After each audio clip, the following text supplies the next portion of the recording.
bataille d'Angleterre. L'été où le ciel a sauvé une nation. Été 1940. La France vient de tomber. En 6 semaines, la plus grande armée d'Europe s'est effondrée. Les chars allemands ont défilé sur les Champs-Élysées. À Londres, on regarde la carte avec effroi. Toute l'Europe de l'Ouest parle désormais allemand. Il ne reste qu'une île. Une seule. Imaginez la scène. Un pays seul. Sans alliés sur le continent. Face à une machine de guerre qui n'a connu que la victoire. Beaucoup pensent que tout est fini. À Berlin, on prépare déjà l'invasion. On pense que dans quelques semaines, ce sera terminé. Et pourtant, pendant les 4 mois qui suivent, quelque chose d'incroyable se produit. Pour la première fois, l'Allemagne nazie va perdre. Pas sur terre, pas sur mer, mais dans le ciel. On raconte souvent cette histoire d'une certaine façon. Une poignée de jeunes pilotes héroïques. De magnifiques avions argentés. Le courage pur contre les ténèbres. C'est une belle image, mais elle est incomplète. Et elle cache la vérité la plus surprenante. Car la Grande-Bretagne n'a pas gagné seulement grâce au courage. Elle a gagné grâce à 2 mots. Le radar et le ciel. Un système secret, invisible, construit avant la guerre. Une toile d'antenne, de fils téléphoniques et de salles souterraines. Le premier vrai bouclier électronique de l'histoire. Voici comment une île presque seule a tenu tête au plus puissant empire militaire du moment. Et comment l'ennemi s'est peut-être vaincu lui-même. Il faut mesurer ce que signifiait ce mot. Seul. En cet été 1940, aucune grande puissance ne combattait plus aux côtés de Londres. Les États-Unis restaient neutres. L'Union soviétique avait signé un pacte avec Hitler. Toute l'Europe occupée retenait son souffle. Si la Grande-Bretagne tombait, le continent entier basculait pour des années. Cette petite île portait donc, sans le savoir, l'espoir de millions de gens. Voilà pourquoi cette bataille dépassait de loin une simple affaire anglaise. Pour comprendre cette bataille, il faut revenir au mois de juin 1940. La France a signé l'armistice. Hitler domine l'Europe, de la Norvège aux Pyrénées. Une seule question l'occupe désormais. Que faire de la Grande-Bretagne ? Quelques jours plus tôt, l'armée britannique avait fui le continent. À Dunkerque, elle avait abandonné ses canons et ses chars sur les plages. Elle était rentrée chez elle, sauvée, mais désarmée. La menace était donc immense. Et le temps manquait pour tout reconstruire. Au début, Hitler espère un accord. Il pense que Londres demandera la paix. Après tout, la situation semble désespérée. Mais le nouveau Premier ministre refuse. Winston Churchill promet de se battre sur les plages, dans les champs et dans les rues. Il ne cédera pas. Sa voix à la radio raffermit tout un peuple. Le pays a peur, mais il tient. Alors Hitler doit choisir. Envahir ou renoncer. Le 16 juillet 1940, il signe une directive. Elle ordonne de préparer un débarquement en Angleterre. Le plan reçoit un nom de code. On l'appelle Otari. L'idée est simple sur le papier. Faire traverser la Manche à une immense armée. La déposer sur les côtes du sud de l'Angleterre. Puis marcher sur l'ombre. Mais il y a un obstacle énorme. La Manche. Et surtout, la Royal Navy. La marine britannique est l'une des plus puissantes du monde. Si les barges allemandes tentent la traversée, la flotte britannique les coulera. Sauf si une chose les protège. La maîtrise du ciel. Voilà le cœur du problème. Pour envahir, l'Allemagne doit d'abord détruire l'aviation britannique. La fameuse Royal Air Force. Tant que les chasseurs anglais volent, les navires allemands ne peuvent pas traverser. Tant que le ciel n'est pas allemand, l'invasion est impossible. La mission tombe donc sur les épaules d'un homme, Hermann Göring, le chef de la Luftwaffe, l'aviation allemande. Un personnage vaniteux, sûr de lui, avide de gloire. Il promet à Hitler un triomphe rapide. Selon lui, quelques jours suffiront pour écraser la RAF, quelques semaines tout au plus. Comparons les deux forces. Sur le papier, l'Allemagne écrase tout. La Luftwaffe aligne des milliers d'appareils. Des bombardiers comme le Heinkel 111, le Dornier 17 et le Junkers 88. Des chasseurs redoutables comme le Messerschmitt Bf 109. Et le célèbre bombardier en piqué, le Stuka, qui hurle en plongeant sur ses cibles. En face, la RAF semble fragile. Moins d'avions. Moins de pilotes. Le Fighter Command, le commandement de la chasse, dispose de 2 appareils principaux. Le Hawker Hurricane, robuste et solide, et le Supermarine Spitfire, rapide et élégant, devenu une légende. Mais le nombre de pilotes est terriblement bas. Le Fighter Command compte moins de 3000 pilotes au total. Moins que la population d'un petit bourg français. C'est sur ces quelques milliers de jeunes hommes que repose le sort de la nation. Churchill les appellera bientôt les few, les quelques-uns. Et il faut bien comprendre où était le vrai manque. Les usines britanniques produisaient des avions à un rythme étonnant. Un ministre énergique, Lord Beaverbrook, avait pris la production en main. Les chaînes tournaient jour et nuit. La Grande-Bretagne fabriquait des chasseurs plus vite que l'Allemagne ne le croyait. Le problème n'était pas les machines. C'étaient les hommes. Former un bon pilote prend des mois. Et chaque jour, des pilotes mouraient. Voilà la véritable course. Pas une course d'avion, mais une course d'hommes. Alors comment une force aussi réduite pouvait-elle espérer gagner ? La réponse tient dans un avantage que les Allemands ont presque ignoré. Un avantage invisible. Dans les années 30, un homme avait compris une chose. Le chef du Fighter Command s'appelle Hugh Dowding. Un homme froid, discret, peu aimé de ses pairs. On le surnomme le vieux corbeau, tant il paraît sévère. Mais cet homme est un visionnaire. Il a deviné la guerre qui venait. Et il a préparé un bouclier. Ce bouclier, c'est ce qu'on appelle aujourd'hui le système Dowding. Il commence par une invention nouvelle, le radar. À l'époque, on l'appelle RDF. Le long des côtes anglaises, on a dressé de hautes tours. Ces antennes envoient des ondes au-dessus de la mer. Quand un avion approche, l'onde rebondit. Et les opérateurs voient venir l'ennemi, bien avant qu'il n'arrive. Mais le radar seul ne suffit pas. Le génie de Dowding fut de tout relier. Les stations radar envoient leurs informations par téléphone. Une fois l'ennemi au-dessus des terres, le radar ne le voit plus. Alors des milliers d'observateurs au sol prennent le relais. Ils guettent le ciel et signalent chaque avion. Toutes ces données arrivent dans des salles spéciales. On les appelle les salles de filtrage. Là, des femmes en uniforme, les WAF, déplacent des pions sur une immense carte. Chaque pion est un groupe d'avions. En quelques minutes, les chefs voient toute la bataille d'un seul coup d'œil. Ils savent où est l'ennemi, ils savent combien ils sont. Et ils peuvent envoyer leurs chasseurs au bon endroit, au bon moment. D'autres défenses complétaient ce filet. Des ballons, retenus par des câbles, flottaient au-dessus des villes. Ils forçaient les bombardiers à voler plus haut. Des canons anti-aériens tiraient depuis le sol. Tout cela formait un seul ensemble, coordonné depuis le quartier général. Rien de tel n'avait jamais existé. C'est une révolution. Pensez-y un instant. C'est l'ancêtre de la défense aérienne moderne. Une sorte de réseau d'information, presque un internet de guerre, 60 ans avant l'heure. Aujourd'hui, des ordinateurs suivent des milliers de vols en temps réel. En 1940, ce miracle reposait sur des fils, des téléphones et des pions de bois. Grâce à ce système, la RAF n'a plus besoin de patrouiller au hasard. Elle économise ses forces. Elle frappe juste. Une force plus petite peut ainsi toujours se trouver au bon endroit. Voilà le vrai secret de la bataille. Et l'Allemagne. L'Allemagne ne comprend pas vraiment ce mur invisible. Ses chefs voient bien les tours radars sur la côte, mais ils sous-estiment leur rôle. Leur service de renseignement se trompe lourdement. Son chef du renseignement aérien annonce sans cesse que la RAF est à bout. Il croit la chasse anglaise presque détruite. Cette illusion va guider toutes leurs décisions. Et elle va les perdre. Maintenant que le décor est planté, entrons dans la bataille elle-même. Elle se déroule en plusieurs phases. Chacune monte d'un cran dans la violence. La première phase commence en juillet 1940. On l'appelle parfois la bataille de la Manche. Les avions allemands attaquent les convois de navires dans le détroit. Ils visent les ports du sud. C'est une phase de test. La Luftwaffe tâte les défenses anglaises. Elle veut attirer les chasseurs britanniques dans le piège. Mais Dowding refuse de mordre. Il garde ses forces. Il n'envoie que ce qu'il faut. Déjà, sa prudence agace les Allemands. Le ciel ne se vide pas comme prévu. Les pertes s'accumulent des deux côtés. Et l'été avance. La vraie offensive commence le 13 août 1940. Les Allemands lui donnent un nom grandiose. Le jour de l'aigle. En allemand, Adlertag. Ce jour-là, des vagues d'avions traversent la Manche. L'objectif change. Il ne s'agit plus des navires. Il faut détruire la RAF au sol et dans les airs. Les bombardiers visent les terrains d'aviation. Ils veulent écraser les pistes, les hangars, les avions au repos. Certains attaquent aussi les stations radars. Si l'œil de l'Angleterre est crevé, le bouclier tombe. C'est une idée juste.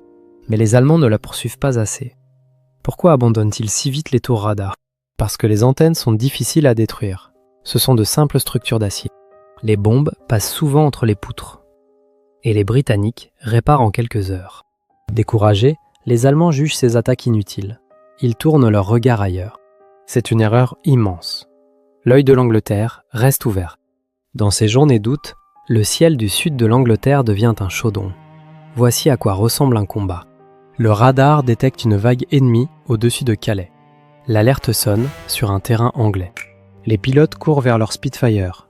En quelques minutes, ils décollent. Ils grimpent vers le soleil.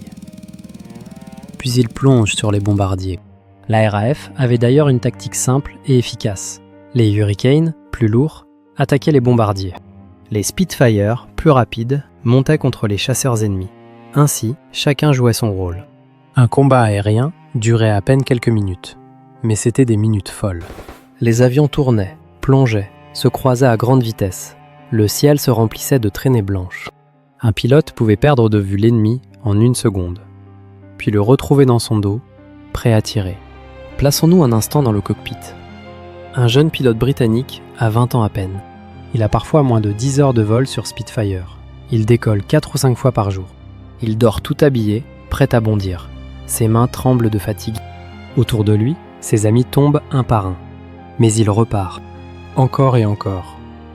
Car derrière lui, il y a sa maison. Le combat dure quelques minutes seulement. Le Messerschmitt 109 est un avion superbe. Il égale le Spitfire, parfois le surpasse. Mais il a un défaut fatal. Son réservoir est trop petit. Décollé du nord de la France, il ne peut rester que quelques minutes au-dessus de Londres. Environ 15 minutes, pas plus. Ensuite, il doit rentrer ou tomber faute de carburant. Imaginez la même situation chez nous. Un chasseur qui partirait de Paris et qui n'aurait le droit de combattre que quelques minutes au-dessus de Lyon. Ensuite, il devrait vite faire demi-tour. C'est exactement le piège des pilotes allemands. Ils escortent les bombardiers, puis doivent fuir. Et les bombardiers restent seuls, sans protection. Il y avait aussi la Manche elle-même. Cette bande de mer décidait souvent du sort des hommes. Un pilote anglais abattu tombait au-dessus de son pays. S'il sautait en parachute, il pouvait voler de nouveau le lendemain. Un Allemand abattu sur l'Angleterre tombait en territoire ennemi. Au mieux, il finissait prisonnier.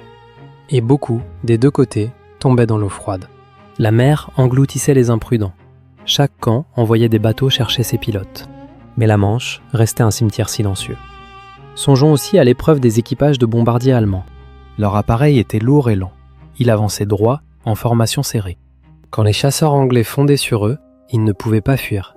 Il fallait tenir le cap jusqu'à la cible. Les minutes au-dessus de l'Angleterre semblaient sans fin. Beaucoup voyaient leur moteur prendre feu loin de chez eux. Et la longue traversée du retour, au-dessus de la mer, achevait les plus abîmés. Pour ces hommes aussi, le ciel anglais était devenu un piège. Le Stuka, lui, subit un massacre. Ce bombardier en piqué était terrifiant en Pologne et en France. Mais face aux chasseurs anglais, il est trop lent. Il tombe en grand nombre. Après quelques jours, les Allemands le retirent de la bataille. Une de leurs armes vedettes vient d'échouer. N'oublions pas non plus les hommes au sol. Derrière chaque pilote, il y avait des mécaniciens. Ils réparaient les avions en quelques heures. Ils rechargeaient les armes en quelques minutes. Ils travaillaient sous les bombes, sans gloire et sans repos. Sans eux, aucun chasseur n'aurait pu repartir. La victoire fut aussi la leur. Le 18 août 1940 reste dans les mémoires comme le jour le plus dur. Ce jour-là, les deux camps perdent un nombre énorme d'appareils. Les Allemands jettent toutes leurs forces dans la bataille. Les Anglais résistent, mais saignent. Au soir, le ciel est jonché d'épaves. Aucun camp n'a remporté de victoire nette. Mais chacun mesure le prix terrible de cette guerre. Fin août, la bataille atteint son moment le plus dangereux. La Luftwaffe change de cible. Elle frappe sans relâche les terrains de chasse essentiels. Surtout ceux qui protègent l'ombre. Ces bases s'appellent les stations de secteur. Des noms comme Biggin Hill ou Kenley. Ce sont les centres nerveux du système. Et là, le Fighter Command vacille. Les pistes sont labourées de cratères. Les salles de contrôle sont touchées. Les pilotes sont épuisés. Le manque d'hommes devient critique. Chaque jour, il faut envoyer au combat des recrues mal préparées. Certaines ont à peine appris à manier leur avion. Beaucoup meurent dès leur premier vol de guerre. Les pertes deviennent terribles. Pendant quelques jours, l'homme qui défend le sud de l'Angleterre s'inquiète sérieusement. Cet homme s'appelle Keith Spark. Un Néo-Zélandais calme et brillant. Il commande le groupe 11 qui couvre Londres et le sud-est. C'est lui qui mène le combat au jour le jour. Sa tactique est prudente. Il envoie de petites formations, vite, sans cesse. Il use l'ennemi. Il évite la grande bataille rangée qui détruirait ses forces. Mais sa méthode fait débat. Un autre chef, plus au nord, pense le contraire. Il s'appelle Trafford Leigh-Mallory. Il veut rassembler de grandes formations, des dizaines d'avions d'un coup. C'est la querelle de la grande aile. Faut-il frapper en masse ou frapper sans cesse? La dispute divise les chefs au pire moment. L'histoire donnera plutôt raison à la prudence de Park. À la fin du mois d'août, la situation est grave. Si l'Allemagne continue de marteler ses bases encore 2 semaines, le bouclier risque de craquer. Le ciel pourrait devenir allemand. Et alors, l'invasion deviendrait possible. C'est l'instant le plus sombre. Et c'est ici que survient le tournant. Un tournant né d'une erreur et d'une décision de colère. Dans la nuit, des bombardiers allemands se perdent. Ils devaient viser des cibles militaires. Mais par erreur, ils lâchent leurs bombes sur Londres. Des maisons sont touchées. Des civils meurent. Or, Hitler avait interdit de bombarder la capitale anglaise. C'est un accident. Mais Churchill réagit aussitôt. La nuit suivante, il envoie des bombardiers sur Berlin. Les dégâts sont faibles. Mais l'effet politique est immense. Berlin, la capitale du Reich, est touchée. Göring avait juré que jamais une bombe ne tomberait sur la ville. Sa parole est ridiculisée. Hitler entre dans une rage froide. Il veut punir Londres. Le 7 septembre 1940, tout change. La Luftwaffe se détourne des terrains d'aviation. Elle lance ses bombardiers contre la ville même. C'est le début du Blitz, le bombardement des villes britanniques. Londres brûle nuit après nuit. Pour les civils, c'est une épreuve atroce. Des quartiers entiers s'effondrent. Des familles dorment sous terre. Mais le moral ne se brise pas. Au contraire, la population serre les rangs. Pour le Fighter Command, ce changement est un soulagement inespéré. Soudain, les bases ne sont plus attaquées. Les pistes sont réparées. Les pilotes épuisés peuvent souffler un peu. L'Allemagne vient de lâcher la gorge de son ennemi au moment où elle allait l'étrangler. Une faute stratégique majeure. Au milieu de cette bataille, n'oublions pas qui étaient ces pilotes. On les imagine tous anglais. C'est faux. La RAF était une armée de nations. Près d'1 pilote sur 5 venait d'ailleurs. Des Canadiens, des Australiens, des Néo-Zélandais, des Sud-Africains, des Tchèques, des Belges, quelques Américains venus en volontaire, et surtout des Polonais. Leur pays était écrasé, mais ils continuaient le combat. Le célèbre escadron 303, formé de Polonais, devient le plus efficace de toute la bataille. Furieux, expérimentés, sans peur, ils abattent un nombre impressionnant d'avions ennemis. Des hommes sans patrie défendaient une patrie qui n'était pas la leur. Il y avait aussi des Français. Quelques pilotes de la France libre rejoignirent la RAF. Souvenez-vous, le 18 juin 1940, depuis Londres, le général de Gaulle avait lancé son appel. Il refusait la défaite. Pendant que la France pleurait son armistice, une poignée de ses fils volait déjà dans le ciel anglais. La bataille d'Angleterre fut aussi un peu une affaire française. Pensons à l'effort quotidien de ces hommes. Ce n'était pas un duel romantique, c'était un travail d'usure. Décoller, monter, combattre, atterrir, recommencer, plusieurs fois par jour. La peur au ventre, le corps brisé de fatigue. Sous eux, les Londoniens dormaient dans les stations de métro pour échapper aux bombes. Un peu comme on s'abriterait dans le métro de Paris. Toute une société tenait, serrée, sous le feu. Septembre avance. Les deux camps sont épuisés. Mais Göring veut un coup décisif. Il veut briser la RAF d'un seul grand assaut. Il prépare une attaque massive sur Londres. Il pense que la chasse britannique est presque morte. Son renseignement le lui répète. La RAF n'aurait plus que quelques avions. C'est ce qu'il croit. Le 15 septembre 1940, il lance tout.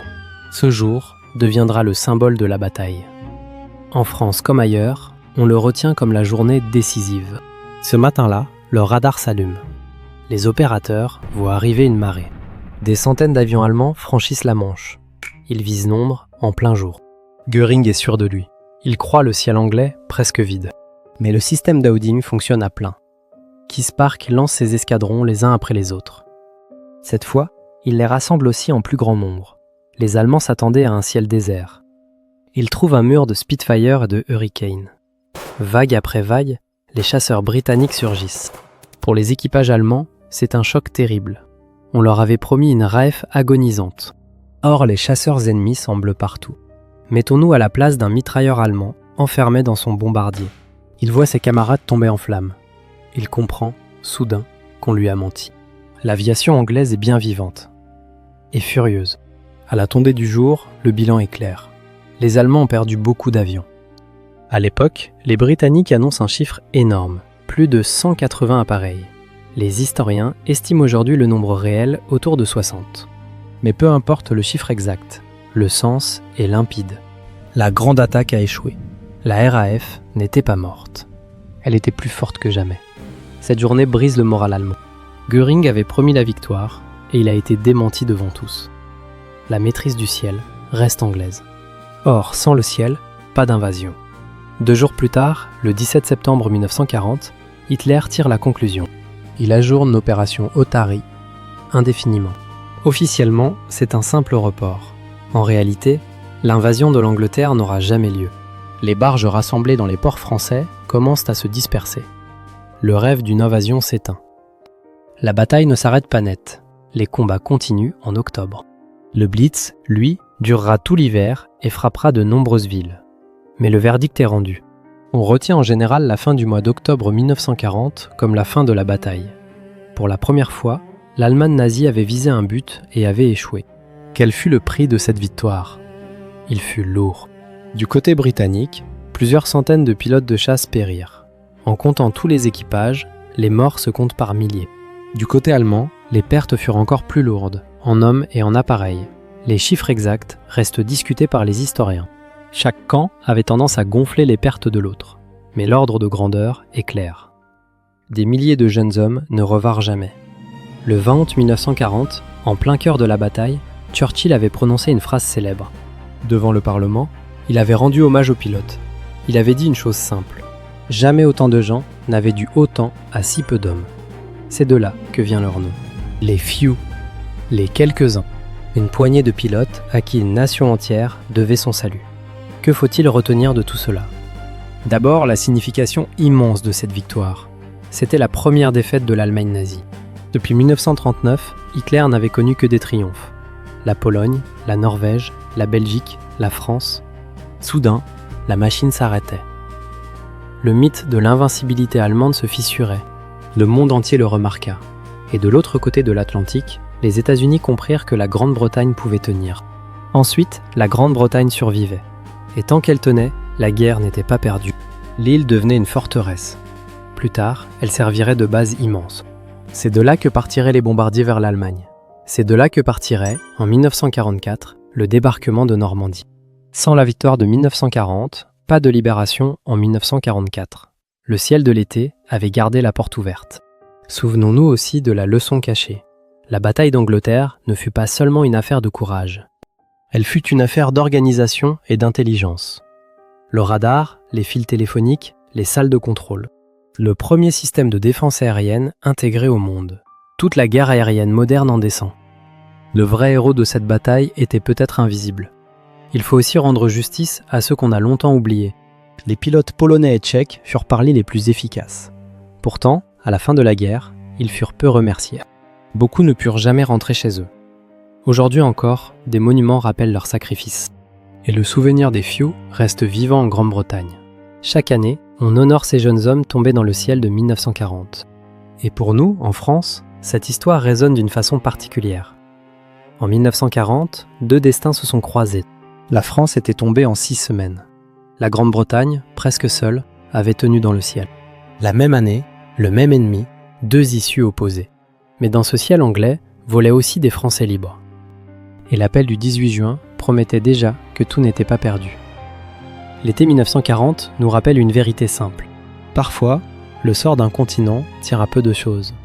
À quelques milliers de jeunes hommes. À des machines fragiles et à une idée nouvelle. Le radar et le ciel, voilà ce qui a sauvé une nation. Et peut-être ce jour-là, sauver bien plus qu'une seule île. Merci d'avoir regardé jusqu'au bout.